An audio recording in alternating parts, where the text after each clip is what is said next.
All right, so good morning, and today we are checking on the requirements for entering Singapore.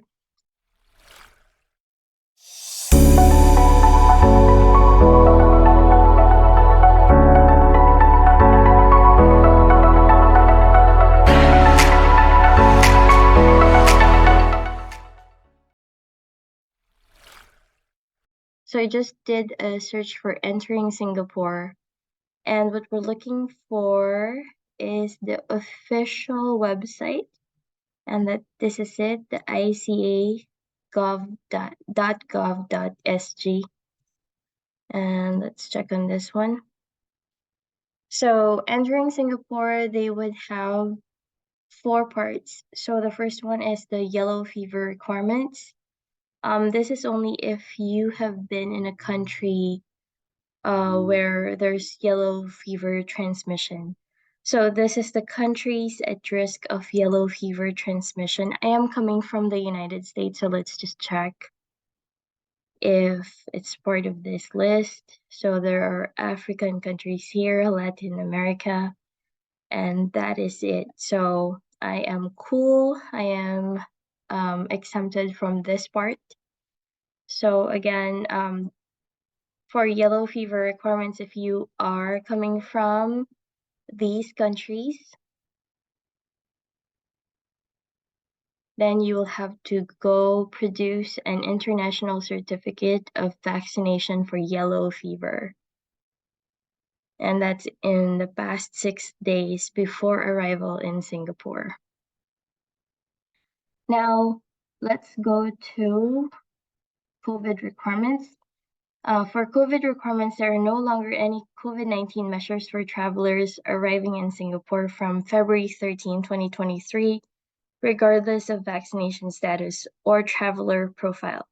Travelers must ensure that they fulfill all other general entry requirements below. So these are the next would be the general entry requirements. So let's check on these. So 2A immigration requirements. To enter Singapore, travelers must meet the following immigration requirements. Passport validity. You need to have at least 6 months passport validity if you are not a Singapore passport holder. So your passport should not expire within the 6-month period of your arrival to Singapore. For visa, short-term travelers holding a passport or travel document from a visa-required country or region must apply for a visa. Visa-required travelers can use the visa-free transit facility for a stay of less than 96 hours in Singapore if eligible. So let me know if you want to go through checking on that. But because I'm from the Philippines, I don't need a visa. So I'll just need to have a valid passport. Next, you'll need to have the SG Arrival Card, SGAC. All travelers must fill in the SGAC declaration up to 3 days before arrival. Only Singapore citizens, permanent residents, and long-term pass holders entering via land checkpoint do not need to fill in the SGAC. So let's check the SGAC declaration. This is pretty simple. I actually did this the last time I went to Singapore. Actually, the last time I went to Singapore, there was also still a COVID requirement where we needed an online vaccination certificate. Now we don't need that anymore. The last time I was in Singapore was in November 2022. And this time around, I'm going to be there February 25th, 27th. I'm leaving here 25th, arriving in Singapore 27th. So I don't need any COVID requirements anymore.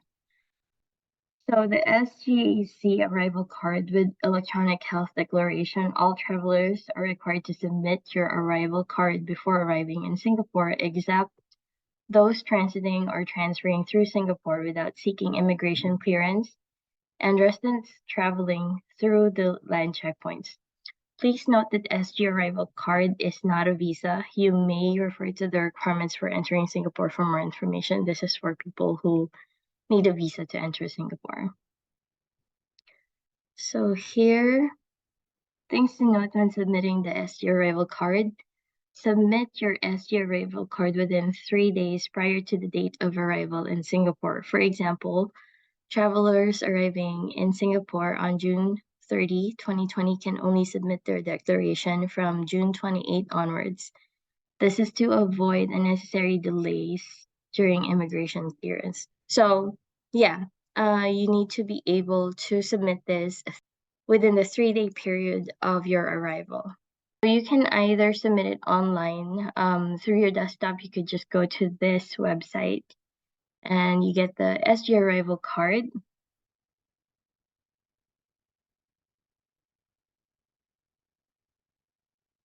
Okay, we'll get to that in a bit.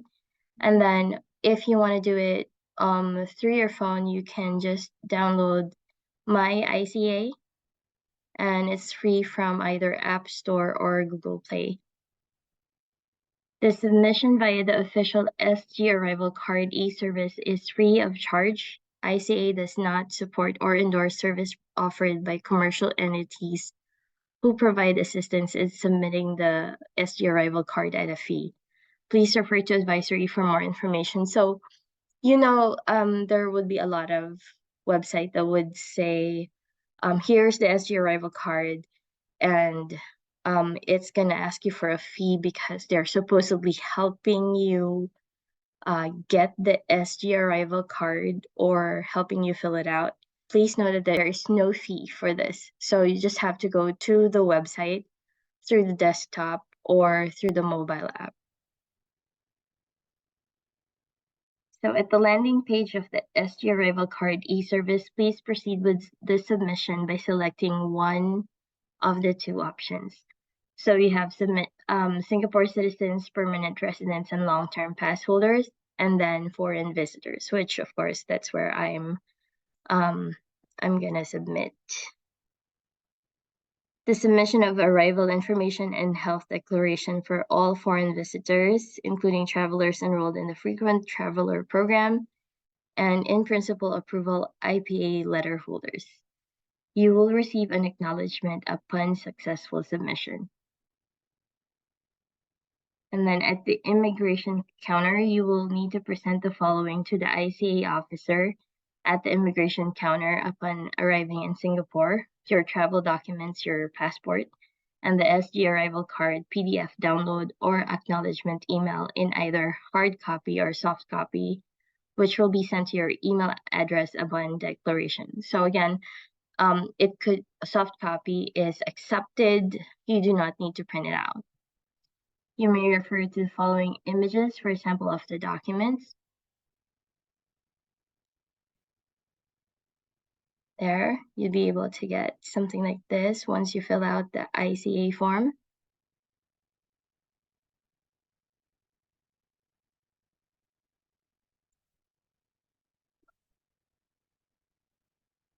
And there you go. All right, let's check the SG arrival card rather. So what you should note, you can submit your electronic health declaration 3 days prior to your date of arrival. Section 55, Infectious Diseases Act, you are required to complete every item in this health declaration card and submit to the officer in charge upon disembarkation. You may be subject to medical examination upon arrival in Singapore. Section 15, Infectious Diseases Act, you may be isolated or quarantined if you are infected or suspected to be infected with an infectious disease, or you are suspected to be a contact of such a person. If you are unwell, please inform the crew on board where applicable or any appropriate personnel immediately. And there are penalties here if you do not disclose. Section 55(8), Infectious Diseases Act, failure to complete or submit this card, fine of $10,000 and or imprisonment of up to 6 months, fine of $20,000 and or imprisonment of up to 12 months, if it's your second or subsequent offense. Section 64B, Infectious Diseases Act, for providing false information, fine of $10,000 and/or imprisonment of up to 6 months, and fine of $20,000 or imprisonment of up to 12 months for subsequent offenses. So this is if you do it again. So the penalties would be for failure to complete or submit discard, and also for providing false information. So let's check what this looks like. All right. So this is another requirement, rather reminder of what you should have. Also, the successful submission of your arrival card information does not guarantee entry to Singapore. On arrival to Singapore, your eligibility for entry will be assessed on its own merits. All information provided to you or on your behalf by a designated third party must be true and correct. Please note that the SG Arrival Card is not a visa. The use of the SG Arrival Card e-services is free of charge. So what you need for this particular form: valid passport, contact information, travel information, information on your accommodation in Singapore if applicable. What you should note: all information should be provided in English. You can submit your arrival card information 3 days prior to your date of arrival, including the date of arrival in Singapore. Please note that the SG Arrival Card is not a visa. The use of the SG Arrival Card e-services is free of charge. The listing in the drop-down menus in the SG Arrival Card places declared visitors to Singapore and do not imply expression of any opinion whatsoever on the part of the Singapore government concerning the legal status of any country, territory, city, or area of it or of its authorities, or concerning the delimitation of its frontiers or boundaries. Important for note for proxy submission: if you are submitting the arrival card on behalf of someone else, please ensure that your principal is aware of the contents of your submission. The arrival card will be taken to have been personally submitted by your principal.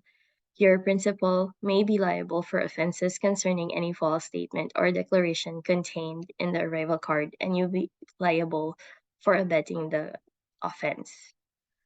All right, so where is the actual arrival card? So we're gonna click here. So there are options here. You have the individual, group, how to update the submission, and EPAS inquiry portal.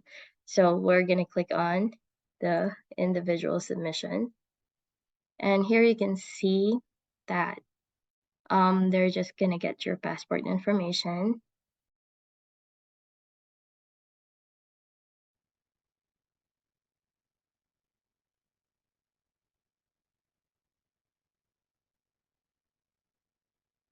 Let's see.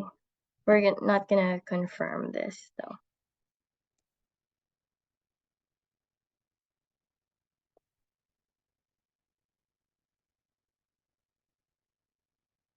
Oh, there you go.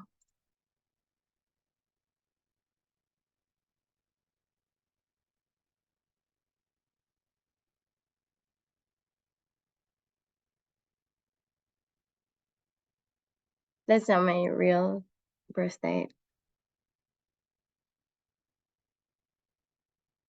All right, and then after that, you'd be asked for your gender, your country or place of birth, place of residence, and the region. So I'm gonna put, because I'm, oh, okay, there you go. Because I'm gonna be arriving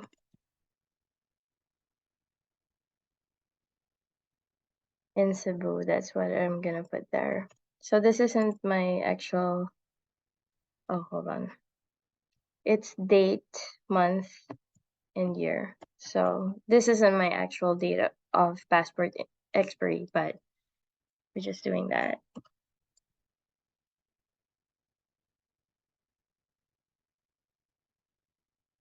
6-3,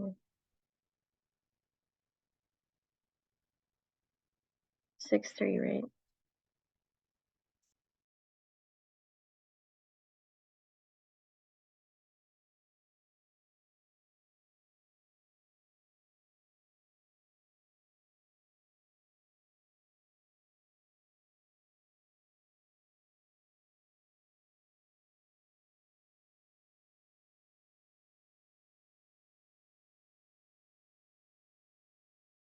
All right, so there's the flight information. So we are on the trip part. So we have here you have the trip information, date of arrival, mode of travel, and then whether it's commercial or private.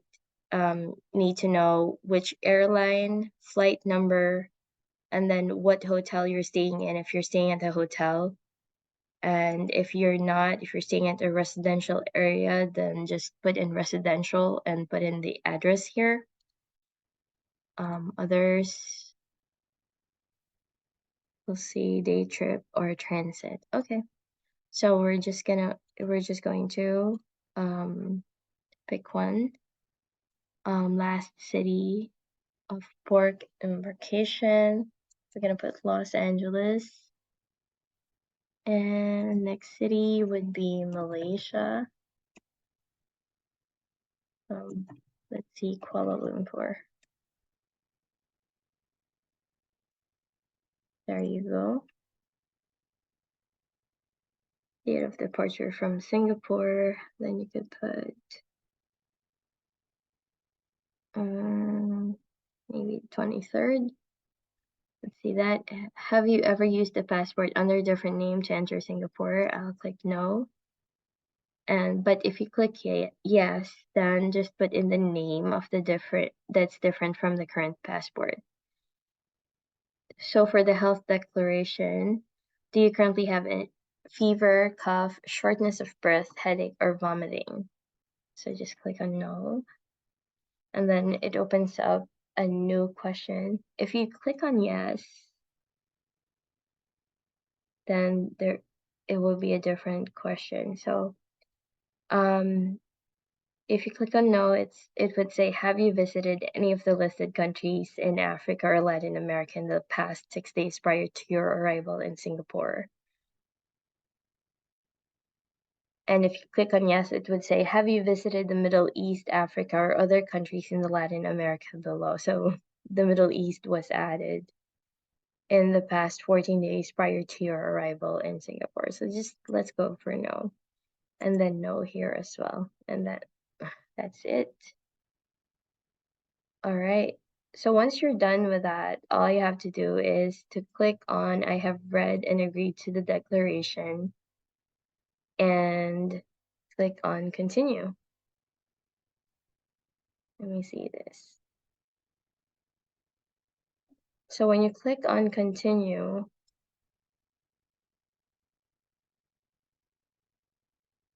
okay, this is actually the submission now, so we're not going to do that. But that's it for the arrival card. So let's go back here to see if there's anything else that we need to know. There are a few FAQs here that you can check out. So let's check out like maybe the questions for SG arrival card. So what is SGAC? The SG arrival card is the electronic version of the paper disembarkation or embarkation DE card, or commonly known as the white card, that foreign visitors are required to submit upon arrival in Singapore for immigration clearance. From 27 March 2020, ICA will discontinue the use of the paper DE card, and all travelers will have to provide their arrival information via the SG Arrival Card e-services instead. So question number 2, I am visiting Singapore for leisure, travel, holiday. Do I need to submit SG Arrival Card? Answer, all travelers are required to submit their SG Arrival Card before arriving in Singapore. This does not apply to those who are transiting or transferring through Singapore without seeking immigration clearance or residence. So Singapore citizens, permanent residents, long-term pass holders do not need the SG arrival card when entering via land checkpoints. Note, long-term pass holders include the holders of student pass, dependent pass, long-term visit pass, and work pass. Last question, can I submit an SG arrival card for multiple trips under group submission? And the answer is the group submission is meant for a group of persons who are traveling to Singapore together for one trip, not for one individual going on multiple trips.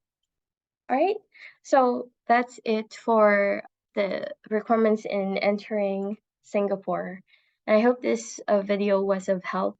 If you want to check it out on your own, it's going to be on the ica.gov.sg website. You can also just Google entering Singapore and just look for the ICA website because there's a lot of other stuff that would pop up. And this is like the 7th item. So just look for ICA entering Singapore. Okay, thank you for watching, and I hope to see you on the next video.